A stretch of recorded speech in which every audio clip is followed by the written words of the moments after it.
दोस्तों सब्सक्राइब करें मेरे इस YouTube चैनल को और दबाएं बेल आइकॉन, जिससे कि आप मेरे बहुमूल्य जानकारियों के साथ अपडेट रहें। हेलो फ्रेंड्स, मैं रोहित श्रीवास्तव। मेरे इस YouTube चैनल पे आपका बहुत बहुत स्वागत है। दोस्तों आज हम आपको नवमांस कुंडली के बारे में एक बहुत ही महत्वपूर्ण जानकारी देंगे और बताएंगे कि नवमांस कुंडली क्यों किसी भी ज्योतिष को देखना बहुत ही आवश्यक हो जाता है। दोस्तों आज का वीडियो है बहुत खास, वीडियो को अंत तक जरूर देखें। दोस्तों नवमांस कुंडली किसी भी जातक का देखना इसलिए भी आवश्यक हो जाता है क्योंकि नवमांस कुंडली में हम सभी ग्रहों की स्थिति को देखकर हम ग्रहों का बल चेक कर सकते हैं और इसी आधार पर लग्न कुंडली में हम सभी ग्रहों के बारे में समझ सकते हैं, जैसे कि उन ग्रहों में रिजल्ट देने की क्षमता कितनी है। अब दोस्तों बात करते हैं जातक की कुंडली की। तो दोस्तों ये जातक काफ़ी वक्त से पीसीएस की तैयारी कर रहा है, लेकिन अभी तक इनके जीवन में कुछ भी पॉजिटिव नहीं हुआ है। इनकी उम्र लगभग 37 वर्ष है और इनके पीसीएस बनने की इच्छा की वजह से इनके विवाह में भी देरी हो गई है। दोस्तों जैसा कि इस हथेली और जन्म कुंडली को आप देख सकते हैं, इस जातक की हथेली पर डबल फेट लाइन बन रहा है, जिसमें एक फेट लाइन केतु पर्वत के पास से निकलकर आ रहा है और दूसरा फेट लाइन मून माउंट से निकलकर आ रहा है, जिसमें एक किस्मत की रेखा बीच में ही आके रुक रहा है। दोस्तों किस्मत की रेखा जहाँ पर आकर रुक रहा है, इस एरिया को हम राहु का एरिया कहते हैं। किसी भी जातक के जीवन में यदि किस्मत रेखा इस एरिया में आके रुकता है तो ऐसे जातकों के जीवन में लगभग 40 वर्ष के आसपास बहुत सारी रुकावटें देखने को मिलती है। अब बात करते हैं वहीं दूसरे फेट लाइन की, तो वो निरंतर ही मून माउंट से निकलकर ऊपर की तरफ जा रहा है। दोस्तों इस जातक की हथेली पर एक फेट लाइन अधूरा होने की वजह से ये पीसीएस क्वालिफाई नहीं कर पा रहे हैं। वहीं लेकिन यदि हम इनके दूसरे फेट लाइन को देखें तो दूसरी किस्मत की रेखा इनको एक और मौका दे रहा है। दोस्तों जब भी फेट लाइन मून माउंट से निकलता है तो ऐसे जातकों का मन बहुत ही बली होता है। ऐसे जातकों के जीवन में लाख रुकावटें आती हैं, बावजूद इसके ये निरंतर प्रयास करते रहते हैं। अब इसी बात को हम इनकी कुंडली में देखें तो इनका लग्नेश 10वें घर में बैठा है, जो कि कर्म भाव कहलाता है, और दशमेश जो कि शनि है वो जा बैठा है 6ठे घर में, जो कि शनि की उच्च राशि है। तो दोस्तों इन दोनों ही ग्रहों के राशि परिवर्तन से हम ये समझ सकते हैं कि ये जातक हायर पोस्ट के लिए निरंतर प्रयास कर रहा है, क्योंकि जब भी कुंडली में हायर पोस्ट के क्वालिफाई करने की बात आती है तो कुंडली का 6ठा घर देखना बहुत ही ज़रूरी हो जाता है और शनि उसी घर में जाकर उच्च का बैठा है। इसके अलावा राहु केतु भी उच्च के बैठे हैं दूसरे और 8वें घर में, जो कि बहुत ही अच्छा माना जाता है। दोस्तों ऐसे राहु केतु किसी भी जातक के जीवन में अचानक से धन लाभ कराने का काम करते हैं।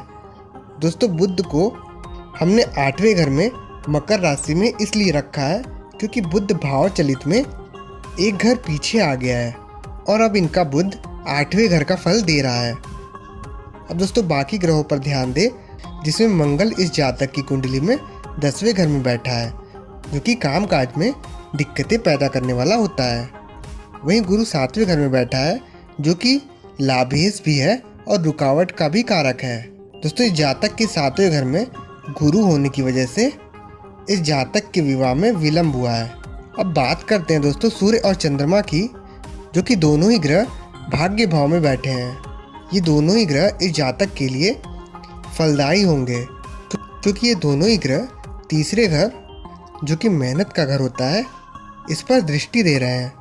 दोस्तों इस जातक का बुधादित्य योग कैंसिल होता हुआ दिख रहा है, जो कि बुध और सूर्य की युति से बनता है, और बुध इस कुंडली में भाव चलित में एक घर पीछे मूव कर गया है।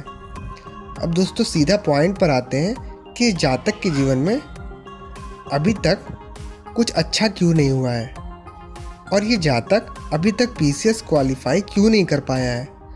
दोस्तों इस जातक के जीवन में राहु की दशा चली थी अप्रैल 2000 से अप्रैल 2018 तक। अब दोस्तों ये दशा तो जातक के जीवन में बहुत ही बढ़िया रिजल्ट देना चाहिए था, क्योंकि राहु धन भाव में उच्च का बैठा है और ऐसा राहु कई प्रकार से धन प्राप्त कराता है, चाहे वो गलत तरीके से हो या फिर सही। इसके अलावा ऐसा राहु पैतृक धन दिलाने का भी कारक होता है। दोस्तों अब ध्यान से देखिएगा, जैसा कि आप देख सकते हैं कि इस जातक के नवमांस कुंडली में राहु केतु नीच के बैठे हुए हैं, छठे और 12वें घर में।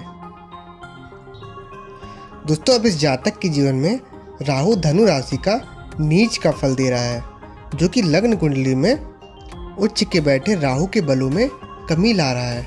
इसके अलावा इनकी जन्म कुंडली में धनु राशि को 8वां घर मिलता है, जो कि रुकावटों का होता है। दोस्तों अब इस जातक के जीवन में ये राहु रुकावट का भी काम कर रहा है। दोस्तों इसी वजह से इस जातक के जीवन में एक फेट लाइन राहु के एरिया में ही रुका हुआ है।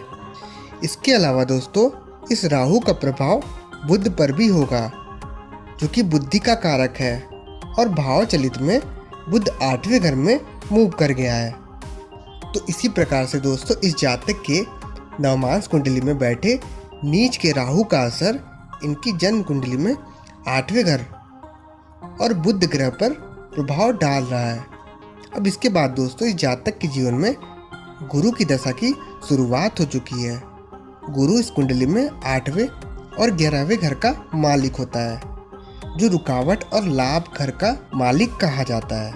तो दोस्तों अब इस जातक को कहीं ना कहीं से 2018 से लाभ कमाने की इच्छा जगेगी, और ये जातक अपने लिए बेहतर काम के लिए प्रयास करेगा। इसके अलावा गुरु ज्ञान का भी कारक है, तो लग्न पर दृष्टि पड़ने की वजह से इस जातक को रिसर्च में और नई नई चीज़ों के बारे में ज्ञान प्राप्त करने को मिलेगा, क्योंकि कुंडली में 8वां घर रिसर्च हाउस भी कहलाता है। अब दोस्तों बात करेंगे इनके जीवन में सबसे इम्पॉर्टेंट टॉपिक की, तो क्या ये अपने जीवन में पीसीएस ऑफिसर बन पाएंगे अथवा नहीं।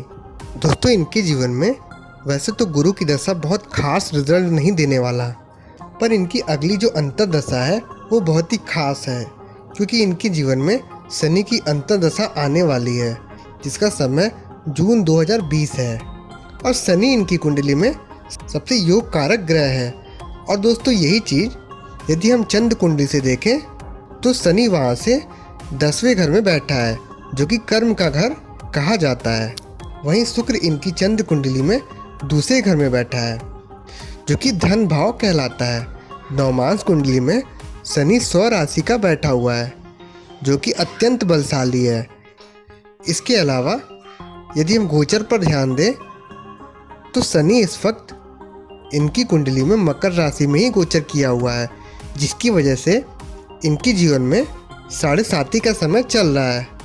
लेकिन बावजूद इसके शनि इस वक्त इनकी जन्म कुंडली में 9वें घर में और चंद्र कुंडली में लग्न में भ्रमण कर रहा है, जिसे बहुत ही अच्छा संकेत मानेंगे। तो दोस्तों इस जातक के शनि के तीनों ही कुंडलियों में अत्यंत बली होने के कारण और इस जातक के दूसरे फेट लाइन में किसी प्रकार की कोई रुकावट ना होने की वजह से इस जातक के जीवन में पीसीएस क्वालिफाई करने का बहुत ही स्ट्रांग योग आ रहा है। दोस्तों इस जातक के जीवन में शनि की जो अंतर्दशा है वो लगभग दिसंबर 2022 तक है। तो दोस्तों इस दौरान सबसे ज़्यादा योग बन रहा है पीसीएस जैसे एग्ज़ाम क्लियर करने के। दोस्तों मेरे हिसाब से इस जातक के द्वारा इस दौरान पीसीएस क्वालिफाई करने के 90% चांस बन रहे हैं, क्योंकि इस जातक के तीनों ही कुंडलियों में शनि अत्यंत बलशाली है। 10% इस वजह से नहीं, क्योंकि शनि को अष्टक वर्ग में सिर्फ 3 बिंदु मिले हैं मकर राशि में, जिसमें कम से कम 4 बिंदु मिलने चाहिए। और जब ऐसा होता है तो शनि अपने गोचर में बहुत ही बढ़िया रिजल्ट देता है। और जब भी शनि को जिस भी राशि में वो गोचर कर रहा है उस राशि में अष्टक वर्ग में यदि उसे 4 से कम बिंदु मिलते हैं तो शनि उस गोचर में बहुत खास परिणाम नहीं दे पाता है। दोस्तों जब भी किसी जातक की कुंडली में शनि इस प्रकार का छठे घर में बली होता है तो ऐसे जातक अपने जीवन में बड़े वकील, जज या फिर पीसीएस जैसे पोस्ट पर होते हैं। तो दोस्तों आशा करते हैं आपको हमारा ये एनालिसिस किया हुआ वीडियो ज़रूर पसंद आया होगा। दोस्तों यदि आप अपने कुंडली का विश्लेषण हमसे कराना चाहते हैं तो आप हमें इस नंबर पर व्हाट्सअप कर सकते हैं और आप हमसे इंस्टाग्राम पर भी इस आईडी से जुड़ सकते हैं। दोस्तों वीडियो को पूरा देखने के लिए धन्यवाद।